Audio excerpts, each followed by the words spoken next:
Today we're taking you behind the scenes of the graduate school admissions process, because understanding how the admissions process works and how it's different than other kinds of admission will give you a leg up in your admissions process.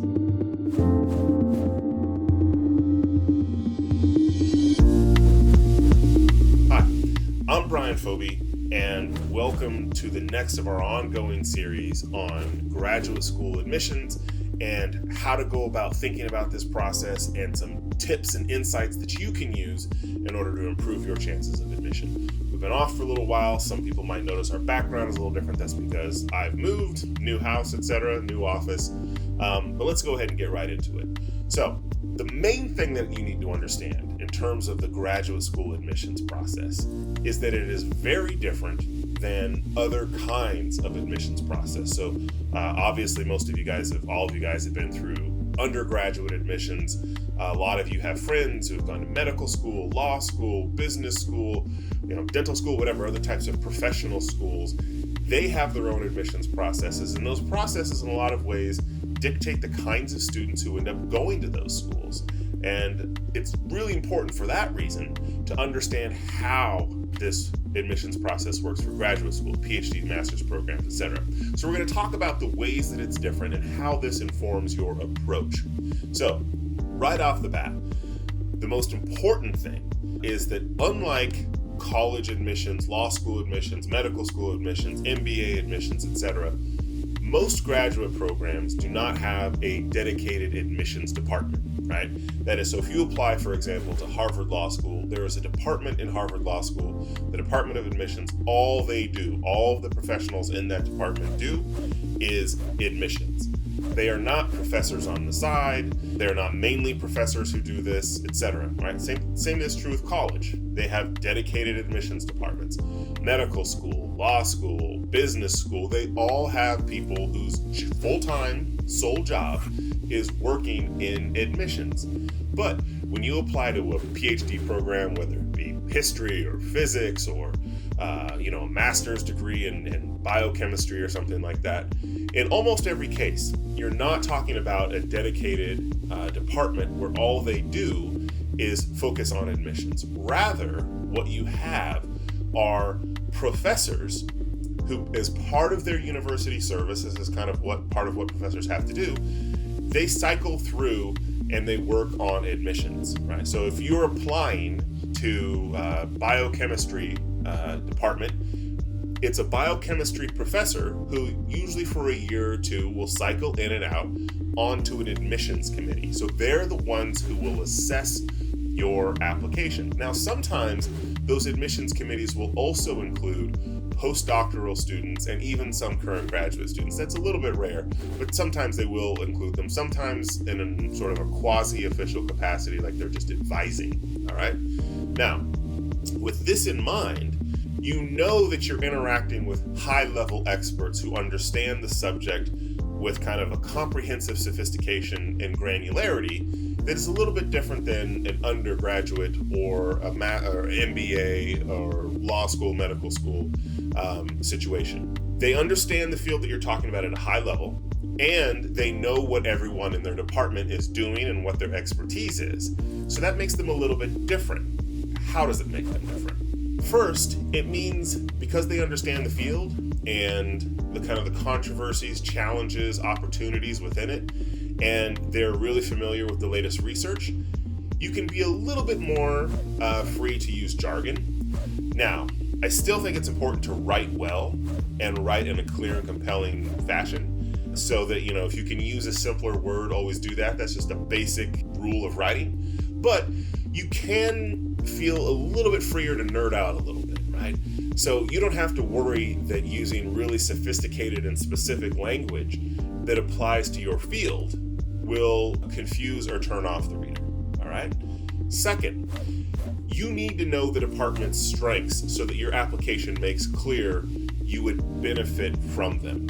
That is to say that you're talking to a professor who works within that department, so you need to start making the case that I would actually thrive and fit in with what you have in terms of resources and approach, that I'm an ideal fit. We'll talk about that word fit more in a bit because it's really vital. Third point, you need to know where your department's professors stand on controversial issues within the field, partly so that you don't step on toes, right? So if Professor Jones believes a certain perspective about particle physics or something, if your personal statement ends up saying that's a nonsense perspective and it's completely wrong, that could mean that you don't fit in with that department, all right? So whatever the academic issue is, there are also always controversies, disagreements within that field, and professors and sometimes entire departments will kind of take a particular approach to a question. And so you do want to make sure that you fit in with the approach that your department is taking. And fourth, you need to write as though you understand the field yourself, that you are ready on day one to do advanced work within it. Remember, these are professors who know this field, right?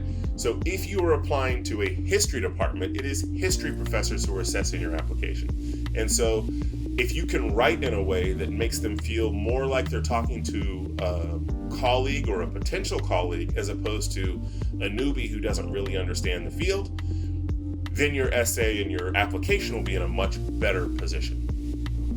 Now, the second thing, kind of the big picture thing to remember when it comes to how the graduate school admissions committees view your application is that grades and test scores are important, but departmental admissions committees have a great deal of latitude to admit whomever they want. In fact, except in very rare cases, the overall graduate school admissions board tends to just rubber stamp the choices made by particular departments. And what I mean by that is that if you apply to, say the Harvard University's literature department, they will admit you that particular department. Technically, it will then get referred to Harvard University's Graduate School of Arts and Sciences, and they'll be the ones to technically provide the final admission, but it's that initial committee. It's the committee that's made up of the professors within that department that basically decide if you're going to be admitted or not. As such, departments don't have concerns about things like the overall GPA and maintaining that, and we want to make sure that we keep our average at over 3.8 or something like that, in the same way that MBA or law schools might obsess over that. They're much more concerned with making sure that you're a good fit for the program. So therefore, if your basic metrics are, in terms of GRE or grade point average, are kind of in the ballpark, you can still earn admission by showing mastery in other ways, such as relevant work experiences, depending again on the subject that you're applying to. It could be something like a writing sample. All of those things end up weighing way more heavily than in other kinds of applications, where in other types of schools, it could be mostly about your core metrics. But here, again, the big picture thing to understand is that graduate schools care a ton about fit, all right? When the committees meet, one of the most frequent conversations that they will have is about whether a candidate is a good fit for the program. And this isn't just about your GPA and your GRE. This is important for two different reasons. First, the admissions committee wants to know if you'll actually attend, if you're admitted. I remember in my case, I ended up getting into all of the top schools that I applied to. So it was, Yale, Harvard, Berkeley, Michigan. But I remember, and this is not to dump on NYU, but NYU was kind of my safety school, and I didn't get in. And when I asked about it, they mostly said, well, we didn't think that you would come. And so that's a consideration, and so is this question of whether or not you will fit. Most graduate cohorts are quite small, usually fewer than 25 people. There are some big programs. Often they're fewer than 10, though. And so once admissions are offered, the tables are turned a little bit, and so it becomes a scramble for departments to recruit the admitted applicants that they see as the top students. So if the committee is confident you'll attend, they're slightly more likely to offer you admissions. And so if you are applying to a place that frankly is maybe kind of a safety school for you, one of the things that you do want to do if you're actually interested in attending there is to make clear to them that you will go if you're admitted. Do not, by the way, tell multiple schools that if you're admitted, you will certainly go because you're their top choice, because professors talk to each other. And if you tell 3 different schools that you're their top choice and you'll go if admitted, that can get out. It can actually tank your application because you'll come across as dishonest. When it comes to fit, They care whether or not your intended area of scholarship actually fits within what the department does. And we talked about this in previous videos, making sure that your essay is well tailored to what the school's strength is. So, like, for example, sitting in on these meetings, you'll hear someone who, one professor, when they're talking about the applicants, will say something like, Jane is interested in applied legal theory, but Stanford's department is better than that. It's better at that, right? So someone at Harvard might say that. So she'll likely go there. And so Harvard might not offer you admission because they say, actually, Jane is a better fit at this other school and she's much more likely to go there. But sometimes it's, when it comes to fit, it's more of a general assessment of where the candidate might fit in within the department. Is there a good professor for them to work with? How many advisees does that professor have already? So is there actually space for them? So these are the kinds of things where, again, check out our previous videos where we talked about the importance of contacting professors comes into play, because you need to know as much as you can about the internal dynamics of the school, because it might turn out that the professor who does the thing you're interested in studying is not available to work with you.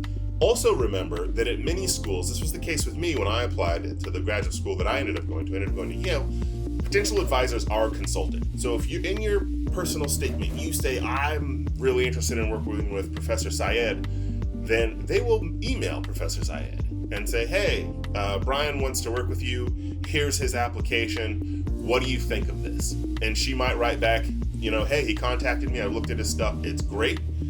They might say, I have no idea who this person is, and that's less great. And they might also say it's actually not a good fit. All right. Getting a professor's stamp of approval can be really helpful in this process. Again, this is why you want to communicate with any professors, especially if you name drop them in your personal statement. All right. So what are the big picture things to take away here? One, I like to say in your admissions process, there are 3 questions that the admissions committee will ask. 1, have you demonstrated the capacity to do high-level work in this field? That tends to be more along the lines of, what's your GPA in the field, maybe your GRE a little bit, but also, have you done studies in this field? Have you written in this field, etc.? How can they assess whether or not you can actually thrive in the field that you're looking to enter? Second, do you have a clear and highly specific intellectual and academic mission? We talked about this in the previous video, why it's really important to make clear that there is a specific thing that you want to understand in graduate school. And finally, is this program a good fit for you and what you hope to do? So those are the big picture things. And remember, because the admissions committee is made up of professors, and oftentimes, especially in smaller departments, they care about the cohesion, the camaraderie, and kind of the general spirit of the program. It's a little bit different than at like Harvard Law School, where they're looking to admit 200 plus people per class. If you're looking to admit 10 people, you're talking about people who you're going to have mentorship relationships with, a tight-knit cadre. And so the approach that you take is much more highly personal. It's about fit. It's about making sure there's intellectual alignment and that both sides can get the most out of this. All right. Once again, thank you.